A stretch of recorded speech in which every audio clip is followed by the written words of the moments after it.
Right, let's go to the phone lines again. Ryan, the Chelsea fan. Ryan, what's going on with your club? 12th in the league, only on goal difference. You've only won 1 win in 5. You have the most expensive midfield ever assembled. What's happening? What isn't going wrong? That's the real question. Honestly, you lot should just give me a show called Ranting with Brian, because I'm here every week complaining about something. Because it's honestly, like last week when I was talking to you about the officials in VAR, yeah, and today I can't even blame it on them. We were awful. Yeah, absolutely awful. And honestly, in my opinion, I'm sick and tired now of like this run that we've been on for a year and a half, and Poch isn't doing it for me. It's the Chelsea way. I think he has to go now, in my opinion. Yeah, I mean, you know, the problem you've got there is that a lot of Chelsea fans are beginning to sort of start sounding out a little bit, I think. You know, they've sort of gone with it. You know, all these new players coming in. Okay, let's give it some time. We got Poch coming in. Let's see what he's going to do. And actually, the dial hasn't really moved much from Potter's time, let's be honest. Yeah. So you spent all this money, you got this fantastic manager in place, and nothing is happening on the football pitch. And that's a real concern to a team, and let's be honest, a club that actually cleaned up over the last sort of 10 years of, you know, has been as good as anyone and won as much as anyone.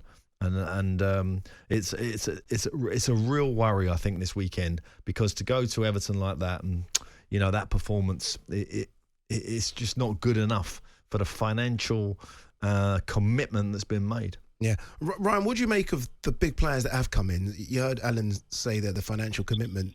So again, the big signings, Mudryk has come in. Enzo's been at the club now for just under a year. Caicedo came in. Obviously, look, Liverpool wanted him. You got him. Big money. What have the big signings done?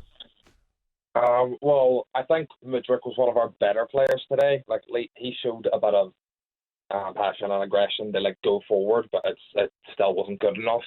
And my main issue today and in the United game on Wednesday was in the United game on Wednesday we had 30 shots faced.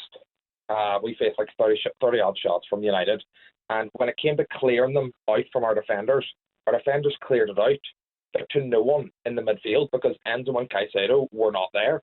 And I think that, especially today, Decore got his shot after Sanchez makes a great save, and there's just no one there to clean it up. And I feel like that's what I want from Caicedo and Enzo. And it's just, considering them two alone cost over 200 million, then I think to myself, what else can we do?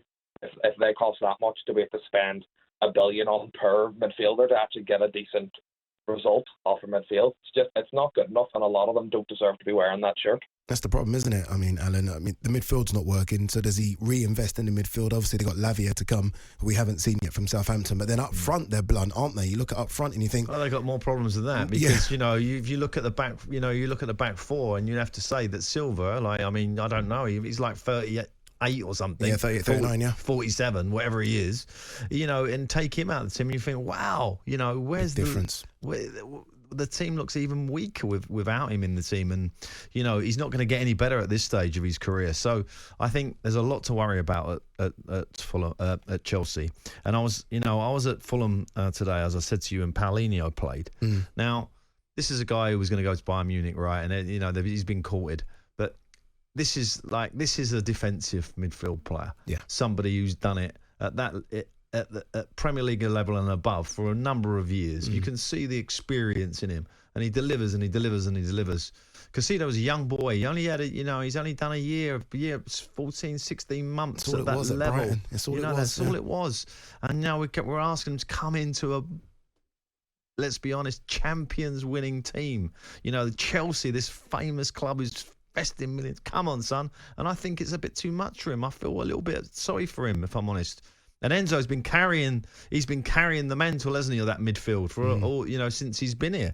He's not had a rest or anything. So, you know, I'm not making excuses for them, but I just think that there is a lot of things that if I was a manager, I'd be really worried about. Just in the starting 11. That's without the players who are not playing, who I'm thinking, where are they? Yeah. You know, if they can't get in this team. So there's a lot to be concerned about if you're a Chelsea fan tonight. No doubt about it. Yeah, and I mean, you remove Sterling and Thiago Silva from that squad, and it's a young squad as well. Yeah, very young. I mean, you look at the experience they've let go. Kovacic, Kante, so much experience they've just let go. Young squad. Some great young players go, by the way. Crystal Palace's best player is the next Chelsea player. Yeah, Gahey. He's absolutely brilliant. Yeah. I mean, he would play every week for Chelsea. 100%. No doubt. Absolutely no doubt. So, you know, there's been a lot of... There's not just players coming in that have made errors. They've made errors in releasing players too.